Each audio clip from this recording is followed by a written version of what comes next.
અમદાવાદની ઋષિતા પટેલ સાથેની ઘટના। ઋષિતા આજે સવારથી જ કામમાં વ્યસ્ત હતી। કેટલી દોડાદોડી આખો દિવસની થકવી નાખતી હતી। સહેજે આરામ જ ક્યાં હતો। બધી જ ઘરની જવાબદારી સંભાળતા સંભાળતા તે જાણે વૃદ્ધ બની ગઈ હતી। ઘરનું બધું જ કામ પરવારી મશીન પર બેઠી ત્યાં જ તેના ફોનમાં રિંગ વાગી। તેણે જોયું તો અજાણ્યો નંબર હતો। તેને ગભરાતા ગભરાતા ફોન ઉપાડ્યો। સામે શેરીથી સુરીલો અવાજ સંભળાયો, હલો ઋષિતા? હા, હું ઋષિતા જ બોલું છું। ઓળખાણ પડી? અવાજ ક્યાંક જાણીતો લાગે છે પણ ઓળખાણ નથી પડતી।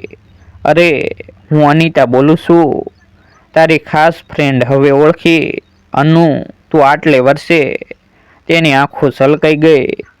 તને મારી યાદ આવી? તું ક્યાં ભૂલાઈ હતી? તું તો મારા દિલમાં જ છે। એક પણ દિવસ એવો નથી ગયો કે તને મેં યાદ ના કરી હોય। આટલા વર્ષે અચાનક તને મારી યાદ આવી એટલે પૂછું છું, તું મારો નંબર ક્યાંથી લાવી? તને ખબર છે ને, હું પાતાળમાંથી પણ શોધી કાઢું એમ છું। સાંભળ, આપણે જલ્દી મળવાના છીએ। એક ખુશ ખબર આપવા તને ફોન કર્યો છે। શું તું અહીં અમદાવાદમાં છે? હા યાર, હું ગયા મહિને જ અહીં આવી છું। તને ખબર છે, આપણી સ્કૂલમાં રિયુનિયન છે। આપણી બેચના બધા વિદ્યાર્થીઓને આપણી સ્કૂલમાં જ મળવાનું છે। તું આવીશ ને? જોઉં છું યાર, ઘરમાં મમ્મીજીને પૂછી જોઉં, પછી તને સાંજે જવાબ આપું। સારું, આવવા માટે કોશિશ કરજે। ચાલ તો ફોન કરવાનું ભૂલતી નહીં। સારું ચાલ, જય શ્રી કૃષ્ણ। ઋષિતા મશીનની સોયમાં દોરો પરોવતા પરોવતા જ પોતાના સ્કૂલ સમયમાં પહોંચી ગઈ। 1 થી 12 ધોરણ સુધી એક જ સ્કૂલમાં ભણેલી હતી। લગભગ ક્લાસના બધા જ છોકરા છોકરીઓ એકબીજાના દોસ્ત હતા। જ્યારે તે 11મા ધોરણમાં તે આવી ત્યારે એક નવો જ છોકરો તેમના ક્લાસમાં આવ્યો। એકદમ હેન્ડસમ, જાણે ફિલ્મનો હીરો જ જોઈ લો। પહેલા જ દિવસથી જ લગભગ બધી છોકરીઓ એની દીવાની થઈ ગઈ હતી। તેમાં ઋષિતા પણ હતી જ। તે જેટલો ખૂબસૂરત હતો એટલું તેનું નામ પણ પ્યારું હતું। ઋત્વિક સાંભળતા જ ગમી જાય તેવું હતું।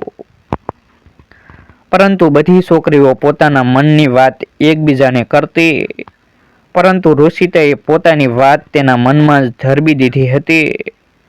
તેના ઘરનું વાતાવરણ સખ્તાઈ ભર્યું હતું।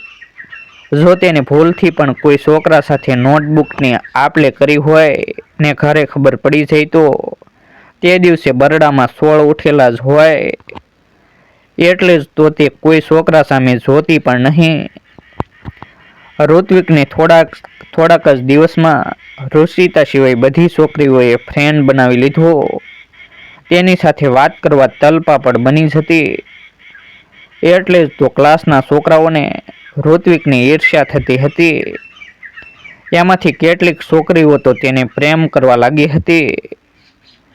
પરંતુ ઋત્વિક તો હંમેશા ઋષિતાની સામે જોયા કરતો હતો।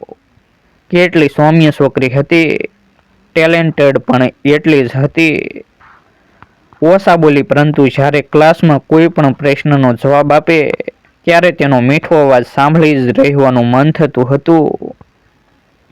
ઋત્વિક વિચારતો, કાશ એકવાર મારી સાથે ઋષિતા વાત કરે તો હું તેને દોસ્તી માટે હાથ લંબાવું। પરંતુ ઋષિતાએ એક પણ વાર તેની સાથે વાત કરી નહીં। છતાંય તે મનોમન તેને ચાહવા લાગ્યો। તે સ્કૂલે આવીને ઋષિતાને જોઈએ ત્યારે મનને ઠંડક પહોંચે। ઋષિતાના મનની પણ એ જ હાલત હતી, પરંતુ એ કોઈને કહી નહોતી શકતી। એકવાર સ્કૂલમાં એન્યુઅલ ફંક્શન હતું। રોજ યુનિફોર્મમાં રહેતી શિસ્તબદ્ધ સ્કૂલમાં આજે ચારેક ઓર જાણે રંગીન પતંગિયા આમથી તેમ ઉડી રહ્યા હતા। એકદમ હળવું મ્યુઝિક વાગી રહ્યું હતું। બધા પેરેન્ટ્સ આવીને પોતાની ખુરશીમાં ગોઠવાઈ ગયા હતા। ઋષિતા પણ મસ્ત ઓફ વ્હાઇટ ડ્રેસ પહેરીને કાગળિયા હાથમાં લઈને આમથી આમ દોડાદોડી કરી રહી હતી। બધા જ વિદ્યાર્થીઓ ઉત્સાહી હતા। કારણ કે દર વર્ષે સ્કૂલમાં આજનો દિવસ મહત્વનો હોય છે. વર્ષ દરમિયાન સ્કૂલમાં થયેલી સ્પર્ધામાં આજના દિવસે એવોર્ડ મળે છે. બેસ્ટ સ્ટુડન્ટનો એવોર્ડ પણ મળે છે. બધા વાલીઓ પણ એ જ રાહમાં હતા કે પ્રોગ્રામ ક્યારે શરૂ થાય અને બેસ્ટ સ્ટુડન્ટનું નામ જાહેર થાય. તેમાં કદાચ અમારું બાળક હોય તેઓ અંદર વાત કરતા હતા. એટલામાં પ્રોગ્રામ શરૂ થયો. આ પ્રોગ્રામનું એન્કરિંગ છોકરીઓમાં ઋષિતા અને છોકરાઓમાં ઋત્વિક કરી રહ્યો હતો. સૌ પ્રથમ મહેમાનોનું સ્વાગત થયું. ઋષિતાનો સુરીલો અવાજ અને માઇકમાં બોલવાનો ગજબ કોન્ફિડન્સ હતો. તેના એક વાક્ય શાયરી બોલાતી અને તાળીઓનો ગડગડાટ ગુંજી ઉઠતો હતો. બોલતા બોલતા વચ્ચે ઋષિતા અને ઋત્વિકની આંખો મળી જતી. જાણે કંઈ પણ બોલ્યા વિના કેટલી વાતો થઈ જતી. અંદરના ભાવ જાણે આંખોમાં તરતા દેખાતા હતા. એન્યુઅલ ફંક્શનનું મેઇન હાર્દ આ વર્ષનો બેસ્ટ ઓફ સ્ટુડન્ટ્સનું નામ જાહેર થવાનું હતું. શિક્ષકશ્રીએ માઇક હાથમાં લીધું. ત્યાં બધા વાલી અને વિદ્યાર્થીઓના ધબકારા વધી ગયા. વાતાવરણમાં ટાંકણી પડે તો પણ સંભળાય તેવી શાંતિ પથરાઈ ગઈ. બધાના કાન એ નામ સાંભળવા સરવા થયા. ત્યાં નામ બોલાયું. આ વર્ષની બેસ્ટ સ્ટુડન્ટનો એવોર્ડ ઋષિતા પટેલને ફાળે જાય છે. તે હોશિયાર તો છે જ, સાથે સાથે ખૂબ જ એક્ટિવ પણ છે. સ્કૂલ દરેક પ્રવૃત્તિમાં તે ભાગ લે છે. ખાસ તેનું નેસર મળતાવડું જ છે. હંમેશા બીજા વિદ્યાર્થીઓને મદદ કરવા તૈયાર જ હોય છે. તો ઋષિતા પટેલ, તમારા મમ્મી પપ્પા સાથે અહીં આવો અને તમારું ઇનામ મેળવી લો. ઋષિતા તો ખુશીથી ઉછળી જ પડી અને તેના કરતાં વધુ ખુશી તો ઋત્વિકના ચહેરા પર સલકાઈ રહી હતી. ઋષિતાએ તેના મમ્મી પપ્પા સાથે જઈને ઇનામ રૂપે ટ્રોફી મેળવી લીધી. આજનો દિવસ તેના માટે ખૂબ જ યાદગાર હતો. તે સ્ટેજ પરથી નીચે ઉતરીને તેની જગ્યાએ ગઈ. ત્યાં જ હરખમાં ઋત્વિકે તેની સાથે હાથ મિલાવીને અભિનંદન પાઠવતો હતો ને આ દ્રશ્ય તેના પપ્પાની નજરના કેમેરામાં કેદ થયું. તે સમસમી ગયા, પરંતુ ત્યાંથી કંઈ બોલ્યા વિના જ તેમની જગ્યા પર બેસી ગયા. અહીં ઋષિતાને પ્રથમવાર થયેલો સ્પર્શ દિલને અડી ગયો. મનમાં ગલગલિયા થવા લાગ્યા. ઋત્વિકને પણ એ જ અનુભવ થયો. એન્યુઅલ ફંક્શનનો પ્રોગ્રામ ખૂબ જ સરસ રીતે પૂરો થયો, પરંતુ બંનેના હૈયામાં પ્રેમ જાગી ગયો. ઋષિતાએ એના પ્રેમને પાંખો ફૂટવા ના દીધી અને તેને હૈયાના એક ખૂણામાં સંતાડી દીધો. ઋત્વિકે 2-3 વાર તેને વાત કરવાની કોશિશ કરી, પરંતુ તે વાત ના કરી શક્યો. બોર્ડ એક્ઝામ નજીકમાં જ હતા, તેથી તે વાંચવામાં વ્યસ્ત થઈ ગયા. પરીક્ષા પૂરી થઈ ત્યાં જ ઋષિતાની અચાનક સગાઈ કરી દેવામાં આવી અને તેના લગ્ન લઈ લીધા. ઋત્વિકે ઋષિતાને પ્રેમ કરે છે એ વાત અનિતાને કરી અને એક ચિઠ્ઠી આપી જે ઋષિતા સુધી પહોંચાડવાની હતી. અનિતા જ્યારે ઋષિતાના ઘરે પહોંચી તો તેની જાન આવી ઊભી હતી. તે ઋષિતાના રૂમમાં ગઈ અને હળવેકથી દરવાજો બંધ કર્યો. તે બોલી, ઋષિતા, તારા લગ્નનું આમંત્રણ પણ મને ના આપ્યું. ઋષિતાની આંખોમાં આંસુ હતા. શું કરું યાર, મારા પપ્પાના સ્વભાવની તો તને ખબર છે. મને ઘરમાંથી બહાર નીકળવાની સખત મનાઈ હતી. મને જ ખબર નથી કે મારા આટલા જલ્દી લગ્ન કેમ લઈ લીધા. તે અનિતાને ફેટીને રડી પડી. ઋષિતા, હું તારી ખાસ બહેનપણી છું. તારા હૃદય પર હાથ મૂકીને મને કહે કે તું ઋત્વિકને પ્રેમ કરે છે. હા, કરતી હતી. જે દિવસે તેને જોયો તે દિવસથી તેને ચાહ્યો છે, પરંતુ આજે હું તેને કરેલા પ્રેમને મારા હૃદયમાં દફન કરું છું. મારા ઘરમાં પ્રેમ નામનો શબ્દ પણ ઉચ્ચારાય તેમ નથી. હવે મારા પપ્પાના હાથે લખાયું એ જ મારું જીવન છે. આ ઋત્વિકે ચિઠ્ઠી મોકલાવી છે. લઈ લે, શું લખ્યું છે એ મને ખબર નથી, તું વાંચી લેજે. ઋત્વિકની ચિઠ્ઠી મારા માટે શું તે પણ મને પસંદ કરતો હતો. હા, ઋષિતા આખા ક્લાસની છોકરીઓ તેની પાછળ પાગલ હતી, પણ એ તો તારા નામનો દીવાનો હતો. પરંતુ હવે શું? સાચી વાત છે, એ મારા નસીબમાં લખાયો નહીં હોય. મારું ભાગ્ય મને બીજે જ લઈ જવા માગે છે. હવે આ ચીઠી લઈને હું શું કરીશ? મારો જીવ બાળીશ. તું આ ચીઠી તેને પાછી આપી દે જે, અને એટલું કહેજે કે ઋષિતા હવે બીજાની અનામત છે. અરે તું એકવાર વાંચી તો લે, એ શું કહેવા માગે છે તને. અનિતાએ જીદ કરી અને તેને ચીઠી હાથમાં લીધી. તે ખોલવા જતી હતી ત્યાં જ દરવાજો ખખડ્યો. તેને તે ચીઠી તેના બંગડી બોક્સના નીચેના તળિયે મૂકી દીધી. તેની જાન આવી ગઈ હતી. તેના ધામધૂમથી લગ્ન થયા. તેની લગ્નની વેદીમાં જ તેના પ્રેમને હોમી દીધો અને રીધમ સાથે સપ્તપદીના 7 વચને બંધાઈ ગઈ. સાસરે જઈને તેના પિતાનું નામ રાખ્યું. હરિધમ પણ ઋષિતાને ખૂબ જ પ્રેમ કરતો હતો. લગ્નના 2 વર્ષ પછી એક સરસ મજાની પરીનો જન્મ થયો. તેના સસરા રીધમને 5 વર્ષનો મૂકીને સ્વર્ગે સીધાવેલા અને રીધમને પણ અકસ્માત થયો અને તે પરીને 3 વર્ષની મૂકીને સ્વર્ગે સીધાવી ગયો. ઋષિતાને તેના સાસુમાં દીકરીની જેમ સાસવતા હતા. રીધમના મૃત્યુ પછી તેના વીમા અને ભેગી કરેલી રકમથીને 3-4 લાખની રકમ આવી હતી. તેમાંથી શું થઈ શકે? ઋષિતાને સિલાઈ કામ આવડતું હતું એટલે તેને બ્લાઉઝ અને ડ્રેસ સીવવાનું શરૂ કર્યું અને તેની કમાણીથી આ ઘર ચાલતું હતું. તેના હાથમાં સોય ભોંકાઈને તેની તંદ્રા તૂટી. તેને સિલાઈનું કામ સમેટી લીધું. પછી તેના સાસુના રૂમમાં ગઈ. તે બોલી, મમ્મીજી, આવતીકાલે અમારી સ્કૂલમાં અમારી સાથે ભણી ગયેલા જૂના વિદ્યાર્થીઓ ભેગા થવાના છે, તો હું ત્યાં જઈ આવું. હું જમવાનું બનાવીને ઘરનું કામ પરવારીને જઈશ. ઋત્વીને તમારે 2 કલાક માટે રાખવી પડશે. અરે જઈ આવને બેટા, આવા મોકા જીવનમાં વારંવાર નથી મળતા. હવે ઋત્વી મારું ધ્યાન રાખે છે. અમે બંને સાથે મળીને રમીશું. તું બિલકુલ અમારા બંનેની ચિંતા ના કરતી. તું જઈ આવ. આ 2 વર્ષથી તારા મુખ પર હસી જ ગાયબ થઈ ગઈ છે. તને પણ થોડું સારું લાગશે. હું બહાર આંગણામાં જાઉં છું. તેમની વ્હીલચેરને ધક્કો મારતા બહારની તરફ ચાલ્યા. ઋષિતાએ અનિતાને ફોન કર્યો અને કેટલા વાગ્યાનો સમય છે તે પૂછી લીધું. અનિતા ખુશ થઈ ગઈ.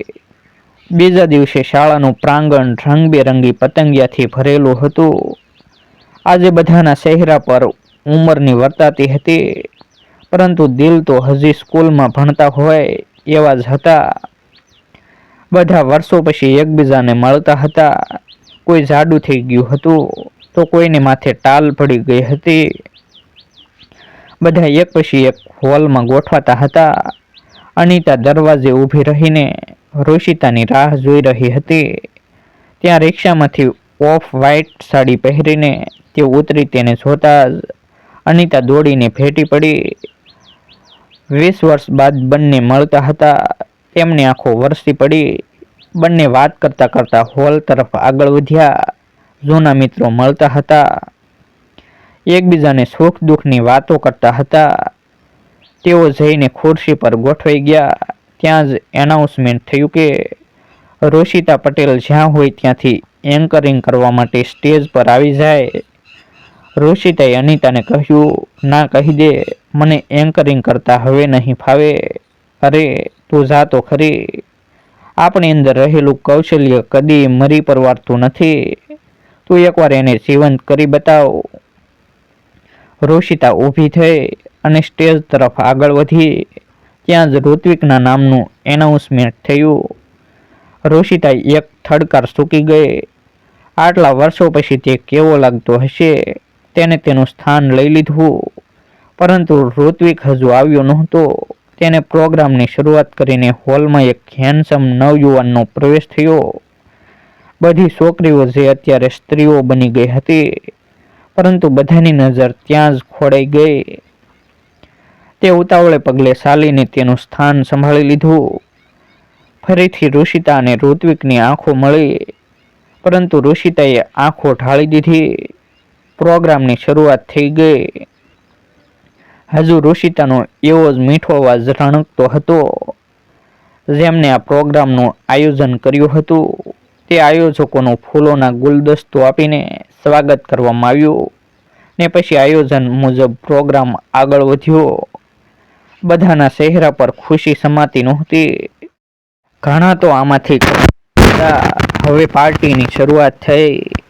અનિતા અને ઋષિતા બીજી સહેલીઓ સાથે વાતે વળગ્યા. ત્યાં ઋત્વિક આવીને ઊભો રહ્યો. મારી ચિઠ્ઠીનો જવાબ તો તે નહોતો મોકલ્યો, પરંતુ આજે એક દોસ્ત બનીને મારી સાથે વાત નહીં કરે. ઋષિતાનું દિલ જોરથી થડકી ઉઠ્યું. તે ચિઠ્ઠી તો તેને બંગડીના બોક્સમાં મૂકેલી તો તેમાં જ રહી ગયેલી. આટલા બધા વર્ષો વીતી ગયા. તે બોક્સ તો પપ્પાના ઘરે જ હતું. કદાચ હવે તો ત્યાં પણ નહીં હોય. તેને એસીમાં પણ પરસેવો વળી ગયો. ઋત્વિકે રૂમાલ આપતા કહ્યું, લે પરસેવો લૂસી નાખ, હું તને કંઈ સજા નહીં આપું. સાલ ત્યાં ટેબલ પર બેસીએ. તેઓ એક જગ્યા પર બેસી ગયા. ઋત્વિકે કહ્યું, ઋષિતા, તારા જીવન વિશે મને અનિતાએ બધી જ વાત કરી છે. તું મારા જીવન વિશે જાણવા નહીં માગે. જાણવું તો ઘણું બધું હતું, પરંતુ કિસ્મતનો ખેલ તો જુઓ ક્યાંથી ક્યાં લઈ જાય છે. તમારે પણ સુખી સંસાર હશે. કદાચ એક બે બાળકો હશે. તમે હેન્ડસમ છો તેવી રૂપાળી તમારી પત્ની હશે. મારે એક દીકરો છે ઋષિત, પણ તેની માં હવે આ દુનિયામાં નથી રહી. ઋષિતને જન્મ આપીને તે મૃત્યુ પામી હતી. ઋત્વિકની આંખો ભરાઈ ગઈ. પછી તો ઘણી બધી જિંદગીની વાતો થઈ. જિંદગી રેલના પાટા જેવી છે. કોઈ દિવસ ક્યાં સીધી ચાલે છે. જિંદગી કેટલા વળાંક લે છે ત્યારે પૂરી થઈ છે. ઋષિતા બોલી, સાચી વાત કરી. આ જિંદગીના આટાપાટા છેલ્લા શ્વાસ સુધી સમજમાં જ નથી આવતા. પહેલી વાર ઋષિતાએ ઋત્વિક સાથે આટલી બધી વાત કરી. તે મનોમન ખુશ હતો. ઋષિતાને પણ ખુશી હતી. તેને હૈયું ખાલી કરવા વાળો દોસ્ત મળ્યો. એકબીજાને મોબાઈલ નંબરની આપ-લે થઈ અને ત્યાંથી બધા છૂટા પડ્યા. બીજા દિવસ સવારે તેના ભાઈ ભાભી તેના ઘરે આવ્યા.